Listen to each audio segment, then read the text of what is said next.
حضرت جنید بغدادی آپ اپنی خانقاہ میں اخلاص پہ گفتگو، بڑی سونی گفتگو کی بھائی، حضرت جنید کی گفتگو تھی. وہ جب گفتگو ختم ہوئی نا تو ایک بندہ اٹھ بیٹھا حضرت، عرض کردہ حضور آج آپ نے اخلاص پہ گفتگو کی ہے، تو میرا سوال یہ ہے کہ جناب نے اخلاص کہاں سے سیکھا؟ فرمایا بھائی میں نے اخلاص اپنے محلے کے بال کاٹنے والے سے سیکھا. عرض کی حضور وہ کیسے؟ اتنے بڑے شیخ اور ایک نائی کو اخلاص سے کیا؟ فرمایا ہاں. عرض کی حضور وہ کیسے؟ فرمایا غریبی کا دور تھا اور جنید کے پاس اتنے پیسے بھی نہیں تھے کہ اپنے بال ہی کٹوا لے، کیونکہ میں معذور تھا، بال بڑھ چکے تھے بڑے.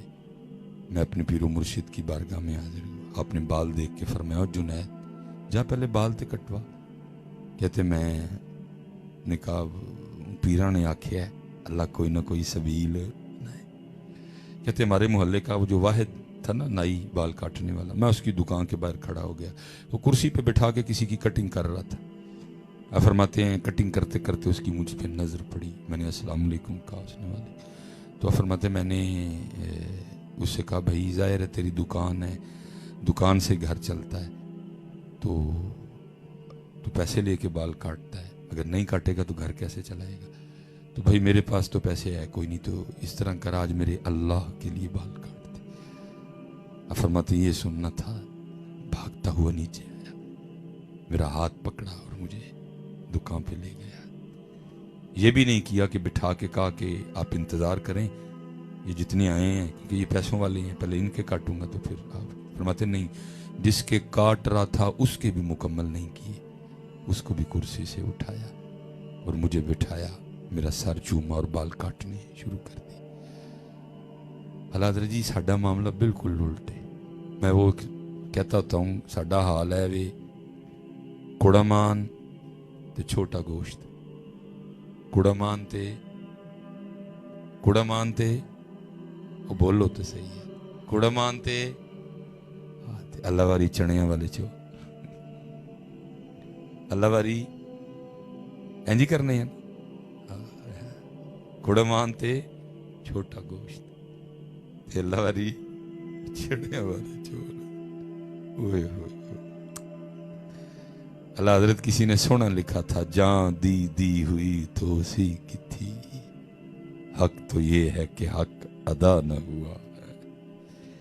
فرماتے مجھے بٹھایا، میرا سر چوما اور بال کاٹنے شروع کر. اب روتا جائے، بال کاٹتا جائے اور ساتھ یہ کہتا جائے ہاں میں نے بڑے بال پیسے لے کے کاٹے ہیں، آج پہلی بار میں بھی اپنے اللہ کے لیے کاٹ رہا ہوں. روتا رہا، بال کاٹتا رہا. فرماتے میرے پاس تو دینے کو تھا کچھ نہیں، لیکن نیت کی اگر اللہ وقت لایا تو اس کو بال کاٹنے کا بدلہ دوں گا ضرور. فرماتے پھر وہ وقت آیا جب اللہ نے مجھے فقیری میں امیری دی ہے. ایک دن بیٹھے بیٹھے وہ مجھے یاد آ گیا، میں نے ایک تھیلی میں کچھ پیسے ڈالے اور لے کے نہ اس کی دکان پہ گیا. فرماتے پہنچا تو کیا دیکھتا ہوں بوڑھا ہو چکا ہے. میں نے السلام علیکم کہا، اس نے وعلیکم السلام کہا. فرماتے میں نے کہا پہچانا؟ اس نے کہا ہاں آپ جنید بغدادی ہیں. تو فرماتے میں نے کہا یاد ہے ایک بار تو نے اللہ کے لیے میرے بال کاٹے تھے؟ اس نے کہا یاد. فرماتے میں نے وہ تھیلی آگے کر کے کہا لے پھر یہ وہ بال کاٹنے کا بدلہ ہے. فرماتے اس نے سکھایا مجھے اخلاص. وہ آگے سے کہتا ہے جنید میں نے سمجھا تھا کہ آپ بہت بڑے شیخ ہو گئے، میں بھی آپ کی بیعت کر لوں. آپ کو تو ابھی تک پیری مریدی کی ابتدا بھی نہیں آئی ہے، آپ کو تو ابھی تک تصوف کی ابتدا بھی نہیں آئی ہے. فرماتے میں نے کہا کیوں کیا ہوا؟ فرماتے اس نے سکھایا ہے. وہ مجھے آگے سے کہتا ہے جنید یاد رکھنا جو کام اللہ کے لیے کیا جائے پھر لوگوں سے اس کا بدلہ نہیں لیتے ہیں. آج اخلاص کوئی نہیں ہے اللہ ہے آج اخلاص کوئی نہیں ہے. اخلاص لے آؤ جیو دے نال متھا لانا جی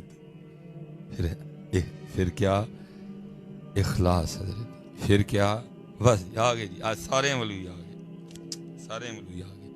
پھر کیا